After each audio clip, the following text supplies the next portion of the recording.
하나님의 말씀 시브리서 13장 18절부터 25절까지 말씀 마지막까지 봉독하겠습니다. 시브리서 13장 18절부터입니다. 우리를 위하여 기도하라. 우리가 모든 일에 선하게 행하려 함으로 우리에게 선한 양심이 있는 줄을 확신하노니 내가 더 속히 너희에게 돌아가기 위하여 너희가 기도하기를 더욱 원하노라. 양들의 큰 목자이신 우리 주 예수를 영원한 언약의 피로 죽은 자 가운데서 이끌어내신 평강의 하나님이 모든 선한 일에 너희를 온전하게 하사 자기 뜻을 행하게 하시고 그 앞에 즐거운 것을 예수 그리스도로 말미암아 우리 가운데서 이루기를 원하노라. 영광이 그에게 세세무궁토록 있을지어다. 아멘. 형제들아, 내가 너희를 권하노니 권면의 말을 용납하라. 내가 간단히 너희에게 썼느니라. 우리 형제 디모데가 놓인 것을 너희가 알라. 그가 속히 오면 내가 그와 함께 가서 너희를 보리라. 너희를 인도하는 자들과 민 모든 성도들에게 문안하라. 이탈리아에서 온 자들도 너희에게 문안하느니라. 은혜가 너의 모든 사람에게 있을지어다. 아멘.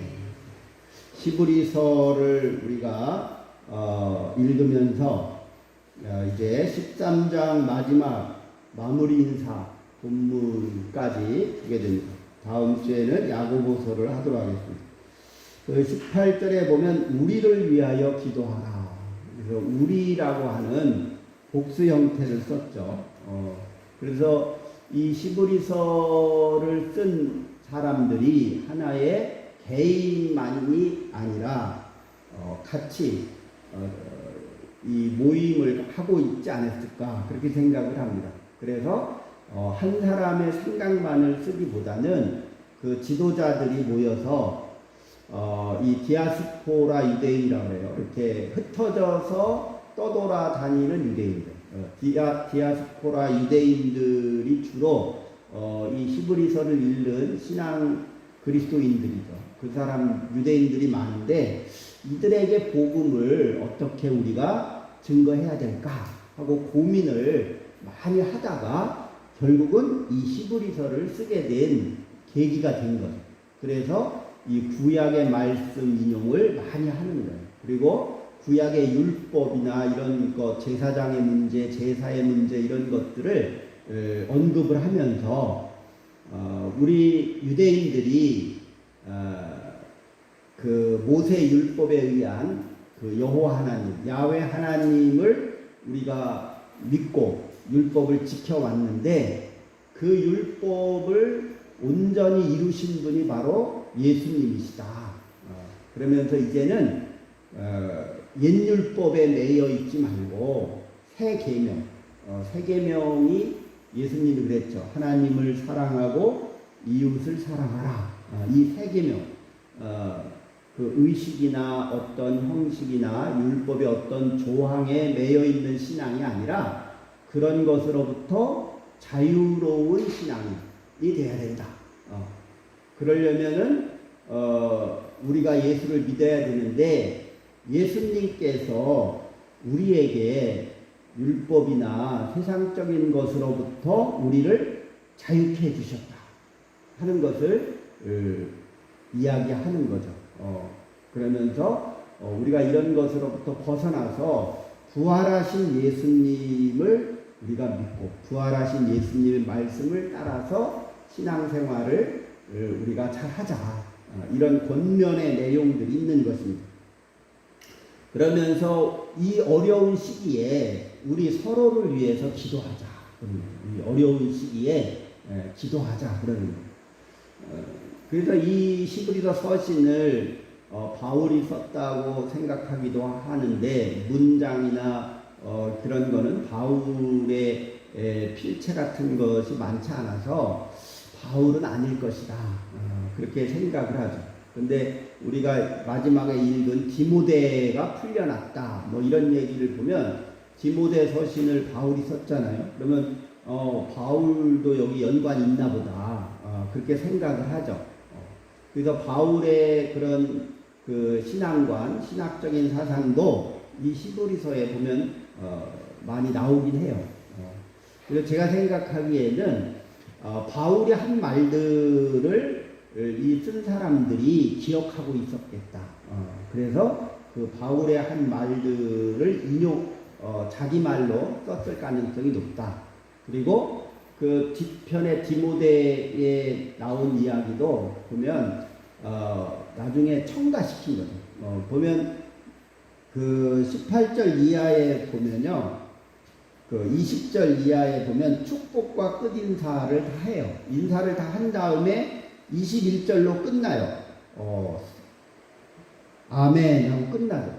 근데 22절이 또 있어요. 25절까지. 거기 디모데 이야기가 나오는데, 이거는 후대에 더 별도로 첨가하지 않았을까. 그래서 이 편지를 읽는 사람들, 또 이 편지를 쓰는 사람들이 한꺼번에 다 쓴 게 아니라, 조금씩 첨가되었을 가능성이 높죠. 그래서 바울의 그런 신학사상이나 신앙관들이 많이 히브리서에도 나타납니다. 그 바울은 상당히 그 영지주의를 아주 배격을 하면서 그 영지주의자들의 영향을 또 제일 많이 받은 사람이 바울이에요. 그래서 상당히 이원론적으로 하나님의 구원론을 이렇게 해석해가는 사람이죠. 그래서 개인의 구원론으로만 끝나지 않고 바울은 항상 우리 공동체 이걸 강조합니다. 교회. 그래서 바울이 교회를 개척하는 이유도 단순히 개인 영혼을 구원하기 위한 것만이 아니라 하나님을 믿는 자녀들, 그리스도인들이 모여서 세상의 빛과 소금이 되고 하나님의 뜻을 이루고 구원을 이루는 그런 것을 하기 위해서는 그리스도의 몸된 교회를 우리가 이루어야 된다. 그래서 이 교회를 아주 강조를 하는 거예요. 근데 여기서 우리를 위하여 기도하라는 것도 교회를 강조하는 거예요. 그 우리는 교회인 거죠. 그래서 교회를 위해서 너희가 기도하라. 우리가 모든 일에 선하게 행하려 함으로 우리에게 선한 양심이 있는 줄을 확신한다. 그래서 자신들, 교회 지도자들이 고백하는 거죠. 성도 여러분들이 잘 알듯이 우리 교회 지도자들은 선한 양심을 가지고 있고 그 선하게 행하게 하려고 노력하고 있다 하는 거죠. 그럼 여기서 선한 일들을, 선한 행위들 이런 것들은 하나님의 뜻을 이루는 거죠. 하나님의 뜻을 이루는 거죠. 그럼 하나님의 뜻을 이룬다는 것은 이분법적으로 우리는 선하고 상대는 악하다 이렇게 적대 세력이라고 그러죠. 그래서 상대방과 자기들의 생각이 같은 이념에 쌓여서 이념이 다른 편은 적이고 이념에 동조하는 우리는 선하고 그런 뜻이 아니에요. 항상 하나님의 뜻에 합당하다라는 뜻은 그 인간들의 생각과 인간들의 이념을 넘어가는 거예요. 그걸 넘어서는 선인 거예요. 그런데 우리 인간들은 자기가 경험해온 것, 자기의 관습, 자기 나라의 문화 이런 것에 영향을 받아서 선과 악을 구분하는 거예요. 그래서 이게 우리가 행한 이것은 선이고 우리의 가치관과 우리의 이념에 맞지 않으면 악인 거죠. 그래서 선과 악이 막 싸우는 거예요, 세상에. 그래서 전쟁이 나는 거예요. 그러면 지금 우크라이나하고 러시아가 전쟁하잖아요.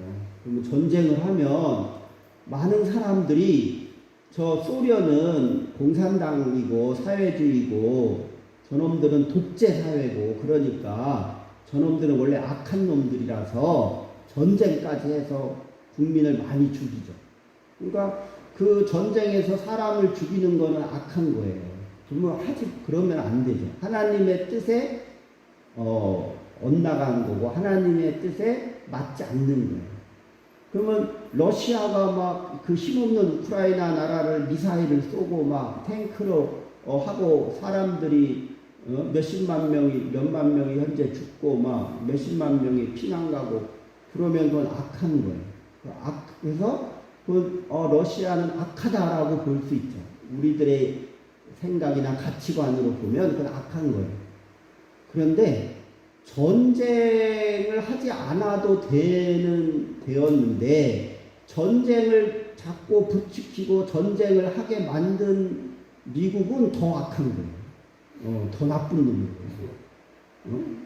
아니 왜 가만히 있는데 신냉전 시대를 다시 만들어서 미국이 자꾸 러시아나 중국, 특히 중국에게 추격당하고 중국한테 자꾸 밀리니까 이거 안 되겠다. 이참에 중국하고 러시아를 굴복시켜야겠다 하고 막대한 군사력과 막대한 그 달러의 경제력을 가지고 제재 조치하고 억압하고 나토를 통해서 유럽 국가들 다 뭉쳐 그러고 러시아를 배격해야 돼. 그러니까 나토들이 다 미국 말 듣고 뭉치고 핀란드나 스웨덴이나 이 중립국이잖아요. 우크라이나 다 이게 중립국이에요. 왜냐하면 2차 세계대전이 벌어진 다음에 이렇게 서로 이데올로기로 양분이 되어 있으면 유럽이 또 전쟁할 게 아니냐. 그러면 전쟁을 막기 위해서 중립국을 세우자. 그래서 그 중에 작은 나라들은 그 자본주의 미국 국가에 편들지도 말고 러시아 편도 들지 말고 중립국을 세워서 그게 완충지대를 만들어서 이 나토를 만드니까 그럼 러시아하고 대결하면 또 전쟁이 나니까 이 중립국을 만들자 해서 만든 거예요. 그게. 전쟁하지 않으려고. 그런데 미국이 중립국 필요 없어. 너희들 다 우리 편으로 와. 미국 편 나토로 다 들어. 그러면 어떻게 되겠어요? 전쟁이 나죠. 그러면. 우크라이나 보고 너희들 다 미국 편 들어. 나토로 다 들어와. 그러니까 미국이 다 봐줄게. 그러니까 다 들어와. 그러니까 러시아가 당신네들 그렇게 미국이 나토 국가로 다 들어가게 하고 우리가 하고 신냉전을 부활시키고 그러면 싸우자는 얘기냐. 전쟁하자는 얘기냐. 전쟁하면 러시아 니네가 손해지 우리가 손해 아니다. 그러니까 전쟁하려면 해라. 막 그러는 거예요. 그러니까 러시아가 그래? 좋아. 너 죽고 나 죽자 하고 전쟁하는 거예요. 그러면 러시아도 손해보고 유럽도 손해보죠. 그런 짓을 왜 하냐고요. 미국이. 가만히 있는 중국하고 러시아를 약 올려가지고 전쟁을 일으키면 그 전쟁을 일으킨 놈이 나쁜 놈이죠. 그런데 우리는 러시아는 악마고 미국은 천사다 그렇게 생각하면 안 돼요. 그건 하나님의 뜻에 어긋나. 미국도 악마고 러시아도 악마고. 그래서 하나님의 뜻 선한 양심이라는 것은 항상 인간의 이념이나 가치나 문화나 이런 거를 뛰어넘는 제3지대의 윤리관을 제시하는 거예요. 제3지대의 윤리. 그래서 정말 하나님의 뜻이 어디에 있는가. 그래서 여기 성경 본문에도 20절에 보면 양들의 큰 목자이신 우리 주 예수를 영원한 언약의 피로 죽은 자 가운데서 이끌어내신 평강의 하나님이 그렇게 나와요. 하나님이 어떤 하나님이냐? 평화의 하나님이라. 평화의 하나님. 그래서 이 평화를 깨는 자들은 선한 게 아니에요. 악한 거예요. 그런데 이 지구상에서 러시아나 미국이 이 평화를 깬 거죠. 그러면 둘 다 나쁜 거예요. 그건 둘 다 선한 양심이 아닌 거예요. 그래서 우리 초대교회 히브리서 신앙공동체의 교회는 모든 일에 선하게 행하려 한다. 즉 상대방이 유대인이 아니라고 해서 비난하고 차별하면 안 되죠. 너희들 율법도 안 지키는 놈, 하나님도 믿지 않는 놈들이니까 너네들은 고난을 당해도 돼. 그러면 안 되는 거예요. 선한 일이 아니에요. 그래서 하나님의 뜻을 이루는 그 선한 일은 아주 어려운 거죠.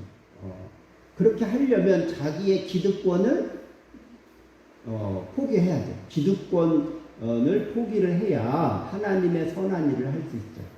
그런데 내 욕심을 챙기려고만 하면서 나는 선하다. 그러면 그거는 선한 게 아니에요. 그래서 여기서 하나님의 뜻에 맞게 선한 일을 우리가 힘써서 행하려고 한다 하면 자기들의 기득권을 내어놓는 거예요. 그래서 정치가 잘 되고 사회가 건강해지려면 권력을 잡은 자들이 겸손해야 되고 자기의 권력의 기득권을 내려둬야 해요. 권력을 막 행사를 내가 권력 잡았으니까 내 맘대로 하면 안 되는 거예요. 그 권력을 누가 줬어요? 국민이 준 거잖아요. 시민이 권력을 위임한 건데 국민이 위임해 준 권력을 내 거라고 생각하고 내 맘대로 하면 그 국민을 무시하는 거예요. 그거는 선한 게 아니에요. 그건 악인 거예요. 독재자들은 다 그래요. 독재 히틀러를 비롯해 무솔리니, 푸틴, 요즘 중국의 그 시진핑 이런 사람들도 보면 국민이 권력을 자기한테 위임했는데 그 권력을 막 행사를 막 하는 거예요. 권력을. 그래서 우리나라도 보면 독재자들이 다 그렇잖아요. 권력을 막 행사하는 거예요. 그러면 나라가 불행해지고 싸움이 일어나고 빈부격차가 심해지고 혐오 사상 막 그런 게 막 생겨요. 그러면 권력을 어떻게 행사해야 되느냐? 상대방을 적으로만 간주하지 않고 평화를 이루어가는 노력을 하는 권력자가 그게 올바른 지도자. 평화를 이루어가고 적대하지 않고 갈등을 부추기지 않는 그런 리더자가 평화의 리더자가 되는 거죠. 그러니까 우리나라도 평화의 리더자가 돼야 돼요. 평화의 리더자가 있어야 되는데 그러니까 평화의 리더자는 안 생기고 막 싸움만 하는 리더자가 생기니까 이게 나라가 힘들어지고 그 힘들어지면 누가 고통당해요? 국민이 당하고 부자들은 별로 고통 안 당해요. 부자들이야 뭐 고통당하겠어요. 우리 같이 서민들이 고통당하고 기름값 오르죠. 경제 물가 오르죠. 맨날 싸움만 하죠. 그러면 누가 피해를 입냐?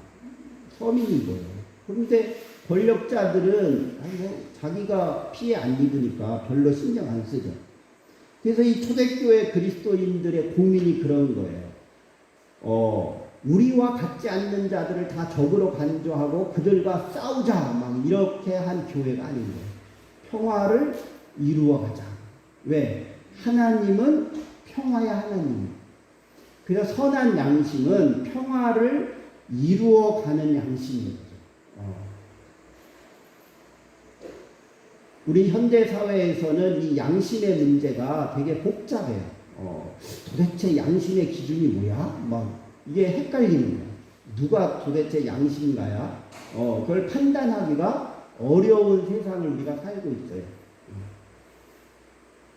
예를 들어서 우리 자본주의 사회에 과학이 발달하고 기술이 발달했는데 이 과학의 발달될 때 보면은 다 그래요. 인간들을 편리하게 하려고 과학을 발달시키고 그리고 발명을 하죠. 새로운 물건을 발명하고 막 그래요. 인간을 위해서. 그런데 그 발명품들이 오히려 인간들을 더 고통스럽게 하게 돼요.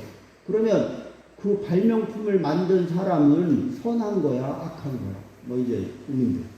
그래서 노벨상을 만든 사람이 그 다이너마이트를 발명해서 뭐 광산도 만들고 도로도 만들 때 다이너마이트 폭약을 쏘면 꽃갱이로 산을 팔기 어렵잖아요. 근데 다이너마이트 만들어가지고 막 일주일 만에 산을 폭파시켜서 길을 만들고 광산을 만드니까 얼마나 좋아요.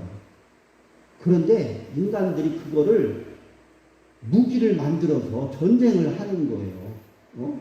그러니까 노벨이라는 사람이 기가 막히죠. 아니 내가 이거 발명해 놨더니 인간들이 그걸 가지고 무기 만들어서 전쟁을 하니까 너무 마음이 아픈 거예요. 그래서 그 번 돈을 노벨상을 만든 거예요. 그래서. 근데 그거를 잘 사용하려면 선한 양심이 있어야 그걸 잘 사용하죠.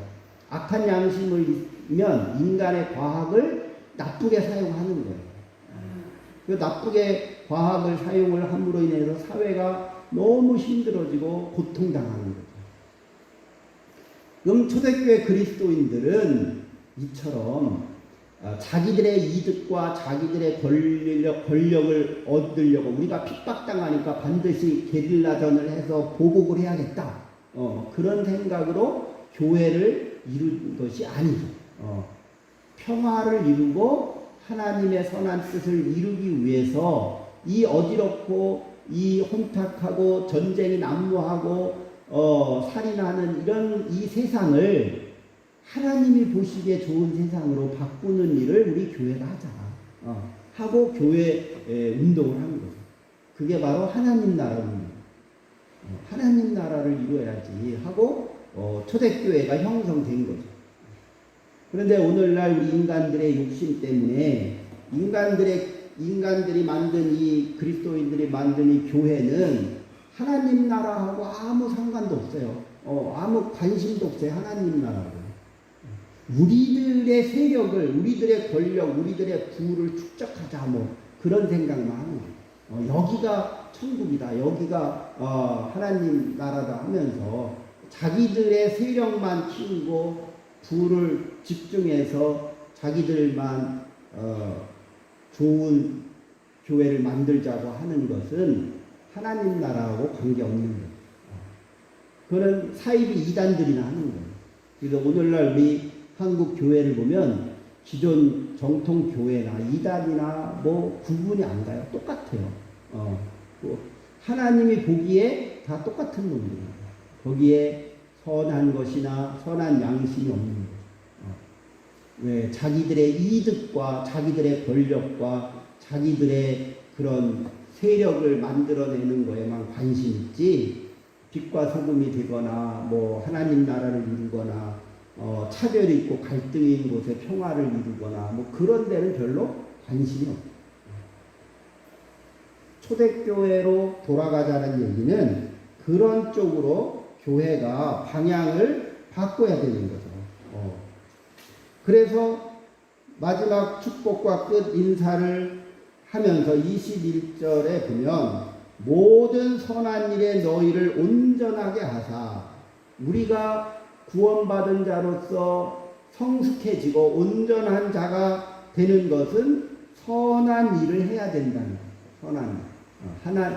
하나님의 뜻을 이루는 일을 해야 되고 그것이 하나님의 나라를 이루는 일을 하는 것이 너희가 성숙해지는 것이다.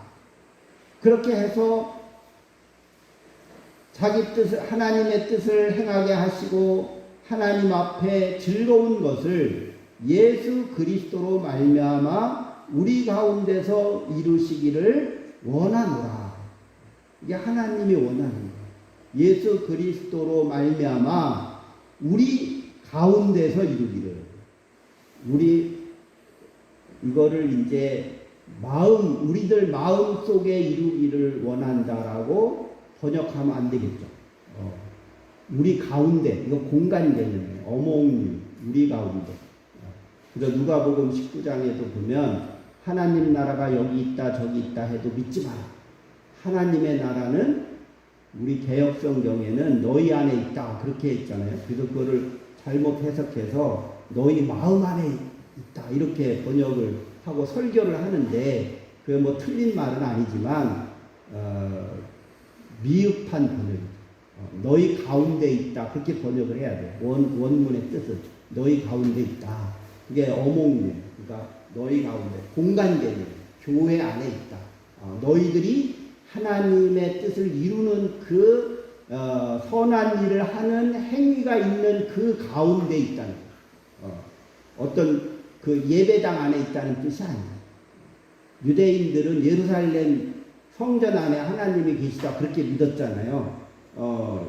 이 초대교회는 그렇게 안 믿었어요. 그래서 지성소가 필요 없는 거죠. 그래서 복음서에도 보면 예수님이 사망 권세를 이기시고 부활하실 때 제 지성소와 성소에 휘장이 찢겨졌다 이렇게 나오죠. 휘장이 찢겨졌다. 왜? 지성소가 필요 없는. 그래서 초대교회는 하나님은 건물 안에 있는 게 아니라 하나님은 우리 마음속에도 있지만 하나님은 하나님의 뜻을 이루는 사람들의 그 행위 안에 있다는 거예요. 행위 안에. 그런데 우리는 그냥 믿음 안에 있다. 하나님의 믿는 자들에게 하나님의 나라가 임했다. 이렇게 이해만 하는데 그거는 좀 부족한 교리죠. 그 교리로 그렇게 만든 것 뿐인데 복음서나 예수님의 말씀에 근거를 하면 선한 일을 행동하는, 실천하는 그 상황 속에 하나님의 나라가 있다. 이렇게 번역을 해야 돼요. 그 여기서도 예수 그리스도로 말미암아 우리 가운데, 즉 선한 일을 하는 우리 가운데에서 하나님은 우리가 온전하게 하기를 원하시고 하나님의 구원이 이루어지기를 원하시고 하나님의 나라가 이루어지기를 원한다. 그렇게 마지막으로 권면을 하고 끝내죠. 그래서 히브리서의 결론인 거예요. 히브리서의 결론. 근데 우리들은 이 구절을 읽으면서 그냥 양심 좋은 사람이 돼야지 뭐 그러고서 이해를 하는데 그 양심 좋은 바른 사람은 그냥 윤리도덕적으로 양심이 바른 사람, 남 거짓말 안 하고 남의 물건 훔치지 않는 사람이 아니라 하나님의 뜻을 우리 가운데 이루어가는 사람, 하나님의 나라를 이루어가는 사람. 그래서 그 선한 일을 실천하는 행위 속에, 행위에서 하나님의 나라가 이루어짐을 체험하는 사람. 그런 신앙인으로 우리가 살아야 된다 하는 것을 가르치고 권면하는 이 말씀을 우리가 긍정하고 아멘으로 화답하면서 우리의 신앙의 삶이 더욱더 성숙해지시기를 주의 이름으로 축원합니다. 기도하겠습니다. 사랑과 은혜가 충만하신 아버지 하나님 감사합니다. 저희들을 사랑으로 인도해 주시고 또 이렇게